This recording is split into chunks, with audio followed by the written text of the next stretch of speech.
My name's Tami Simon, and I'm your host for this series, and in today's episode, I'm speaking with Tara Brach. Tara, welcome. Ah, lovely to be here, Tammy. I'm so happy that you're able to participate in this self-acceptance project series of conversations, because really it wouldn't feel complete to me without you. And I say that because in many ways, you were one of the first people to bring this topic of self-acceptance to the Sounds True audience in a strong and clear way. It was almost a decade ago that we worked together to create an audio series called Radical Self-Acceptance. And I wanted to start our conversation by turning back the clock a little bit and understanding what was happening inside of you and in your teaching work that you wanted to focus on this topic of radical self-acceptance.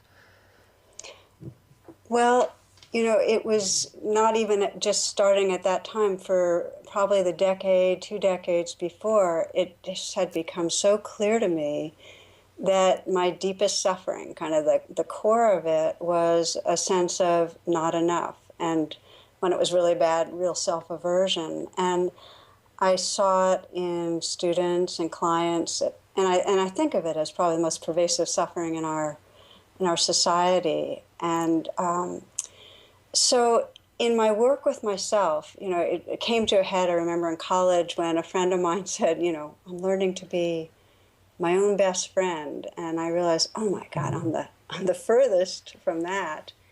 And then over time, through different experiences, realized I really just didn't trust myself. So I decided to write the book Radical Acceptance and do the CDs with Sounds True with you, because it felt like if we can't recognize what I call the trance of unworthiness, how much our being is trapped in a sense of falling short, and usually it's on every front in some way. There's some sort of a background that's monitoring, well, how am I doing now? And usually finding there's a gap between our standard for who we should be and our moment-to-moment experience. And that gap makes us feel always in some way like we're not okay. So that's some of the background. I'll just say more recently, a woman who's a palliative caregiver, worked with thousands of people, being with them as they're dying, said that the number one deepest regret of the dying are that they didn't live true to themselves, that they lived according to the expectations of others, according to the shoulds, but not true to their own being. And that when we sense under that, there was not enough trust of who they were to listen and really live aligned with heart and spirit. And I just think that speaks worlds, Tammy, that we can go through our life so turned on ourselves and so mistrusting that at the end there's this sense of I didn't really live this life really true to who I am. Now, you've said a couple things here that I want to tease out. One is you introduced this phrase, the trance of unworthiness. Can you talk a little bit about how you see it as a trance? If I did a hand raise with a large group of people and said, how many of you judge yourself too much? Probably most hands would go up. But I think what we don't realize is how much that sense of something's wrong with me pervades our day, and it actually contracts everything, so that in our relating with other people, we don't realize how much what we're doing in any given moment is to have another person perceive us a certain way, approve of us, love us. It's very hard to be really intimate when we're in some deep way feeling flawed or deficient. It's hard to be spontaneous or creative at work or take risks in our life, or even just relax in the moment if we think that we're falling short. So it's a trance that really imprisons our moments in a way that we're not aware of. Well, and of course, staying with that image, that metaphor of being in a trance, what do you think wakes people up from a trance like that? What I've seen is it's the suffering of it, and the suffering comes out in a lot of different ways. It may be that in a relationship, a person realizes, I can never feel like I can really get close to someone, and then when they look closely, they realized I figure no matter if somebody got to know me, they'd reject me. And then they get, wow, all my life I've been feeling like I'll be rejected if somebody really sees who I am. And that pain is kind of a wake up to really explore, well, how do we begin to stop the war against ourselves? So the wake up's usually some form of suffering. Mm-hmm. Mm-hmm. And now the other theme that you mentioned in just responding to this first question about your dedication, if you will, to this whole area of radical self-acceptance, radical acceptance, was trusting ourselves.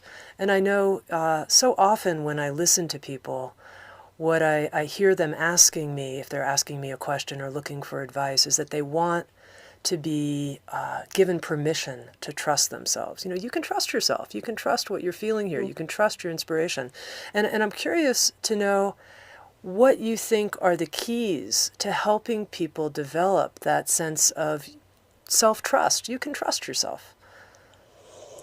Well, I'll share a story from just this week where a woman came up to me after a class and said, I am really at war with myself because of the way I'm treating my 5-year-old daughter, and I'm bursting out in anger all the time, and I'm criticizing her, and I don't deserve to accept myself. I mean, how can I trust myself if I'm doing this? And so what we started exploring was that she couldn't trust that she wouldn't act in ways that were harmful, because we do act in ways that are harmful. So that's not what we can develop trust around. But then when I said, do you love your daughter? And then tears came up, and she just said, of course, I wouldn't be so upset about this if I didn't love my daughter. And I said, spend some time just reflecting on loving her, what you love about her, and just feel that loving awareness in you. And just get to know that as really the place you can trust. And that really resonated for her, Tami, because, if we want to try to trust or accept our ego self, it's not going to work. Because the ego self is unreliable, out of control, will cause trouble, is striving, is afraid. So building a true sense of trust, it comes from contacting the deeper parts of our being. And that takes some paying attention. For her, a deeper part of her being was an unquestionable love for her daughter, even if she acted in a way she didn't like. So that's just an example of what allows us to start trusting ourselves. So really, to underscore what you're saying, it's contacting that sense of us that we know is trustworthy. Exactly. Yeah. Okay, now I want to circle back for a moment, because people who are watching and listening to this self-acceptance series, many people have now listened to, over a dozen different teachers and presenters and neuroscientists talk about what is self-acceptance and how can we do it. And I'm imagining someone who says, when I hear Tara saying, I know that there's some sense of me, I feel unworthy of being fully loved by my partner, for example, and the suffering that's in that. I can imagine people really identifying with that and saying, yeah, that's me, I get it. The reason I'm listening to this series and continuing to is because I sense the suffering that I'm in, that there's some aspect of this sense of unworthiness, trance of unworthiness, that I'm really suffering from. So I would love it, Tara, if you could address that person directly. Where do you think they go from there once they've identified this suffering? Very often we cannot jump to, okay, I'm going to go look for the beautiful, good, loving parts of myself. Very often the pathway to acceptance comes with being able to start pausing when we feel we're caught in something's wrong with me, I'm unworthy. So let's say I'm unworthy of my partner's love because I'm a selfish person, or I'm unworthy because I'm, not a fun or spontaneous person, or I'm unworthy, whatever the reason. We start to pause there. And by the way, I feel like pausing, the training and learning to pause when we're caught in those moments is critical, because it's like Frankl says, between the stimulus and the response, there is a space. And in that space is our power and our freedom. So the first step is pause. When you get caught in that trance of unworthiness, you feel the suffering, pause. And then the second step is to deepen attention, to begin to notice, well, underneath all these thoughts, what's going on in my body, my heart right now, and to begin to actually bring a presence to just how painful it is. I sometimes call it the sense of ouch, and you might even sense how long it's been going on, that, wow, I've been feeling not enough for as long as I can remember. So to start beginning to bring an attention to that, and I'm putting my hand on my heart right now, because if we can begin to bring even an intention to be kind towards that place that's suffering. And when I say intention, we can't manufacture feeling kind, but just a sense of, okay, I want to be able to be gentle with this place that feels so bad. There's a shift that starts happening. And the shift is that we actually move from the unworthy self to that kind of compassionate presence that is witnessing and with the unworthy self. That shift is a movement towards freedom, Tami. It's that moment where we have become present and offered a kindness or the intention of kindness, where there's a real transformation. So that's kind of a step-by-step, without getting into content too much, of how a kind of meditative presence with some intention towards kindness can begin to shift things. Mm-hmm. Tara, I want to talk more about the ouch moment, because you mentioned staying with the ouch, and I think for a lot of people that's very difficult. I mean, obviously it's painful. I don't want to stay with that. I mean, I can stay with it for 30 seconds or a minute, but on and on and on. I mean, that asks a lot. That's where the kindness comes in. I often teach people to put their hands on their hearts, and the reason I do is because just trying to stay with a painful experience can be grueling and actually wear down our spirit, wear down our energy, everything. But if we in some way have a gesture towards ourselves that I'm being with this as a way of comforting, as a way of healing, there's a real power to that. And sometimes what I'll do is, if being with ourselves in that way is too much, I'll invite a person to imagine someone who is truly wise and accepting and compassionate to help them. And I found that's an incredibly valuable bridge to bringing this healing presence to ourselves. So for instance, for myself, if I'm feeling caught in one of the ways I go into a trance of unworthiness, Tami, is that over the last decade I've had some bouts of sickness that have been really humbling, because not only do I feel sick, but then I find that I become irritable and self-centered, and then I start not liking myself for being a bad sick person. Mm-hmm. That I'm not being spiritual in how I'm being sick. So it's, the Buddha called it the second arrow. The first arrow is that I feel sick. The second arrow is that sense of unworthiness for being a bad sick person. And what I found is that sometimes I'll pause then, and I'll begin to start feeling that sense of failing, of not being a good or together person. And I'll put my hand on my heart, and I'll just imagine that, for me, it's kind of the divine or sacred feminine. I'll imagine that there's some very understanding, loving, kind energy around me that's pouring through my hand. So in some way, I'm offering kindness to the bad sick person, but I'm calling on something larger than myself to do it. And gradually what I find is I'm no longer calling on something larger, because I have kind of relaxed open, and that's part of what I am, that kind attention. Mm-hmm. So it's kind of a stepping stone, but it's a very powerful one. Mm-hmm. In the beginning of our conversation, to circle back for a moment, you said that this feeling of our own unworthiness, in your view, could be considered one of the most pervasive forms of suffering in our time. And I wonder, do you think there's something about our contemporary context in which this is somehow we're just discovering this sense of unworthiness that's always been there, or there's something about contemporary society where we're under more pressure that's making this worse, or how do you understand it? I think it's a combo. I feel like that we all are rigged. It's part of being incarnated, to rig, to feel separate and to feel a sense, a kind of a fear that something's wrong or something's going to go wrong. So it's part of our survival equipment it's described as a kind of a negative bias where we fixate our mind on what's wrong or what can go wrong.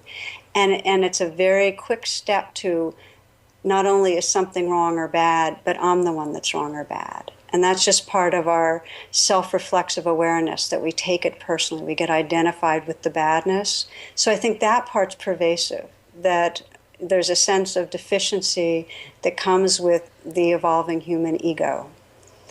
And it leads to fight flight, where we fight against ourselves. We look for the cause of what's really wrong about me, and we fixate on it and we fight against it. So that all, I would say, is part of our wiring.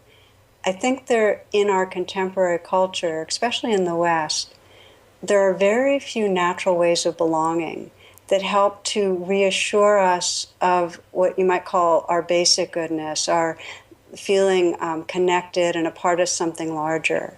And that exacerbates that sense of, I'm afraid, I'm wrong, I'm bad, I'm not okay, I'm deficient. We have a culture that's fear-based, that grasps on, that overconsumes, that's competitive. So there's always a standard we're supposed to be reaching towards. We're not invited towards contentment. That would stop the economy in its tracks. We're not invited to relax and say, this moment's enough. That would stop the economy in its tracks. So we're in a culture that's very revved and very grasping, and it really feeds this sense of, I should be more, I should be better.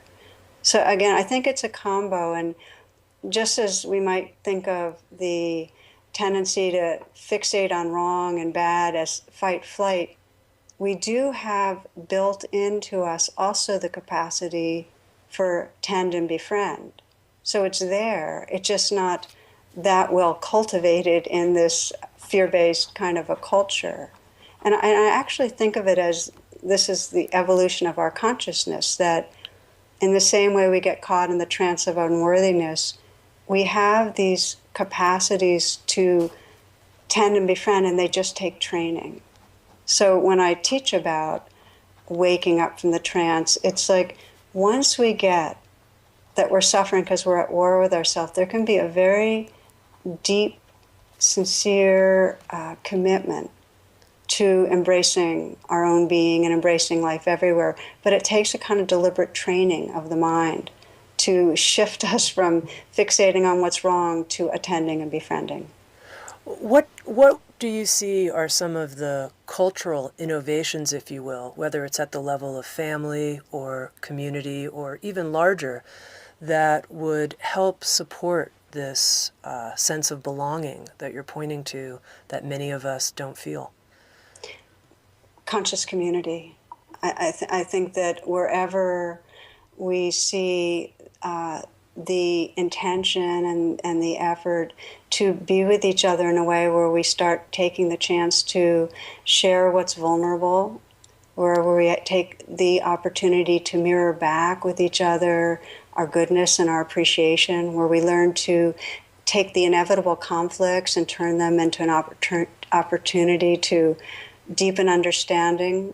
So again, just like meditation is working with attending and befriending in an inner way, when we bring those same skills with each other, so we listen deeply, so we bring a presence to our communication with each other, there's a sense of belonging to each other. There's a sense of, opening to be part of what's around us that actually wakes up in neuroanatomy, wakes up the compassion networks when we're with each other in that way, and we can hold our lives in a different way. Can you unpack that a little bit when you say it wakes up this neuroanatomy of compassion when we're with each other in that way? Yeah. What's happening there? Sure. When we're in fear, we're in fight flight, and in a way, it disconnects us with the frontal cortex and the parts of the brain that are actually lit up when we're experiencing compassion. So when we're afraid, we're cut off from the very parts of ourselves that actually allow us to be more happy and free. So as we spend time with each other and discover the love and connectedness is there, the fear is reduced, and it actually makes us more capable of empathy. It makes us more capable of forgiving. It makes us more capable of embracing ourselves and each other. Mm-hmm. It just takes practice being with each other with that intention to be more conscious. Mm-hmm. Mm-hmm. So here, Tara, you're someone who has been deep working in this field of self-acceptance for probably, you could say, 3 decades now. It sounds like, as you were talking about your inspiration for writing the book and making the audio programs on this topic. And I'm curious, if you were to trace the arc of working with self-acceptance in your own life, how you would show us that arc. I mean, where has it taken you now? Obviously, the question I think for people comes up, do you still go into bouts of feeling unworthiness? Does the trance still catch you? Yes, it does. I still find that sometimes I'll be in a bad mood, and if I start scraping beneath the surface, I'll find that, oh, I'm down on myself. I'm not coming through in the way I want to in being with my aging mother. I'm falling short as a friend. Wasn't really present the way I'd like to be in that talk. I find that there's that's going on. And when it's really deep, when I really feel like I've hurt somebody, it's very sticky. The difference between now and then meaning whatever, 15 years ago, kind of the gradual shift, is that there's less lag time. I more quickly recognize, oh, okay, I'm caught in the beliefs and feelings that have to do with an unworthy self. So there's less lag time, and I don't believe it as much. It's like the feelings are there and the thoughts are there, but the sense of who I am beyond the self that I'm judging are much more alive and accessible. That there is a beingness here, a loving heart, an awareness that isn't so identified with the unworthy self. But I still have to go from that feeling and thoughts of unworthiness, I still have to find my way back. And one of the ways I find my way back, and I teach about this a lot these days, is with this metaphor of a dog with its, if you're in the woods and you see a dog by a tree and you go over to pet it and all of a sudden it springs at you and its fangs are bared and it's, freaks you out, and all of a sudden you go from wanting to pet it to really being angry, but then you notice that under the leaves its leg is caught in a trap, and then you go from being angry to, oh, you poor thing.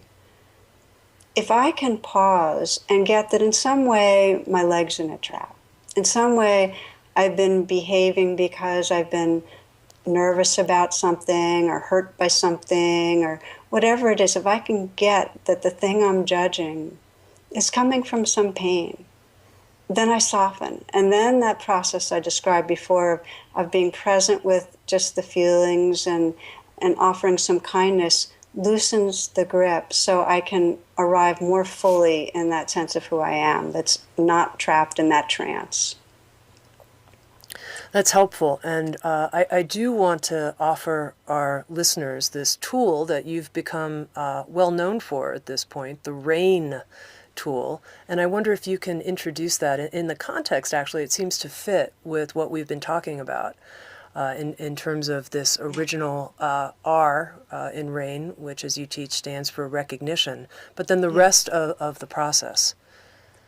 Yeah, RAIN is, I find that when we get stuck in trance, some part of us might know that we need to get present and we need to be kind and so on, but it's the hardest thing in the world to remember, because those are the moments that we're most inclined to be reactive and just stir up things more. So the acronym RAIN is kind of this easy to remember handle that when we get caught in the trance of unworthiness, we can say, okay, just pause. And then the R is recognize what's going on. Okay, all the thoughts and feelings of unworthiness right here. And the A of rain is allow, which means we just allow it to be there. We don't try to get away from what's going on. It's kind of, we deepen the pause. We just let it all be there so that we can move to the I of rain, which is we just begin to investigate a bit. It's kind of, I think of it as investigate with an intimate attention or investigate with kindness, because we just bring a gentle yet interested attention to what's going on.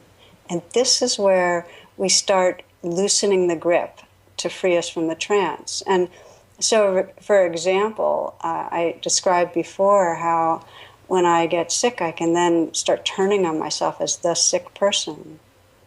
When I'd start investigating, I'd start, sensing, well, under all the ideas of, oh, I should be less irritable and so on, was this sinking feeling, because you have to get under the thoughts, under the storyline.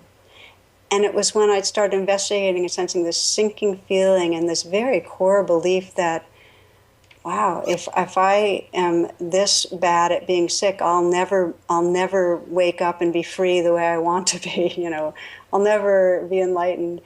That sense of I'm not going to get there, and the fear of being caught, and then I'd feel the fear, feel it in the body. That's the investigating. Investigating is connecting with what's going on in the body, but with kindness. So that's where I put my hand on my heart and sense my own kindness, or the kindness from the loving awareness in the universe pouring into me. That's the I of rain. Investigate with kindness. The N of rain means not identified. And it sounds like a dry term, but it's actually liberation. It's because when you're not identified, or when I'm not identified with that unworthy self, I'm free to inhabit my wholeness. I'm free to inhabit the loving awareness that's really here but been clouded over. So rain is a process of detangling the trance, and it really comes down to a mindful awareness with kindness. Now, Tara, just one final question. We're calling this series the Self-Acceptance Project, and here, as a Buddhist meditation teacher, talking about something like non-identification, part of the classical Buddhist teachings have to do with recognizing that we're not this solid self. We're not the solid self people might think we are. We might think we are. How do you understand this paradox, if you will, that we have to learn to be kind and accept the self, and yet there's this big question about, is there even, quote unquote, a self there? How do you understand that? I make a translation and think of it that what we're accepting is the life that's right here. And we tend to translate that life and have an interpretation that it's a self and it's an entity and it's separate and so on. But in actuality, moment by moment, what we're accepting is this feeling, this hurt, this sadness, this fear, this anxiety, this sense of, doing something wrong. We're embracing the lived experience. So and what actually happens as we do that is that sense of separate self actually dissolves anyway. The freedom that we experience on the other end of truly accepting the life that's here is we discover that we're way beyond any story we had of ourselves. The flip side, Tami, is that as long as we're identified as an egoic self, as a separate self, there's always going to be a feeling of deficiency. So it just comes with the packaging. The ego is built around a sense of deficiency. So all of us are doing this project. It's not just for some of us. Sometimes the deficiency actually expresses as an inflation, a sense of better than. But if we really investigate that, underneath that too is a hollowness, a fear, a separateness. So we're all doing this project of embracing the life that's right here. It's pleasantness, it's unpleasantness, and the discovering we're beyond any story we might have ever told about ourselves. So really, though, just to underscore what you're saying, if I heard you correctly, you're saying that whenever there is a sense of separateness, separate ego as who we will feel unworthy. There's something that we're disconnected from or something missing. Is that what I heard you Exactly. say? Yeah, that's very Exactly. profound. Well, if you just consider it, if we're identified as a separate self, we're identified with a fragment of what we are, and there's some wisdom in us that actually recognizes that this isn't the truth of who I am, and that this is less than. But unfortunately, we then own that. We get identified, I'm less than, rather than the perception is less than. So if it can be a wake up. It's like it's actually our portal towards discovering the fullness and the goodness and mystery of who we are. Wonderful. I've been speaking with Tara Brach. She's published a new book called True Refuge, Finding Peace and Freedom in Your Own Awakened Heart. Makes me want to put my hand on my heart as I say those words, awakened heart. And with Sounds True, Tara has published many different audio programs, including a program called Radical Self-Acceptance, a Buddhist guide to freeing yourself from shame, and an online video course on meditation and psychotherapy, a professional training course for integrating mindfulness into clinical practice. Tara, thank you for being part of the Self-Acceptance series. Thank you so It's a much. pleasure, and thank you for offering it, Tami.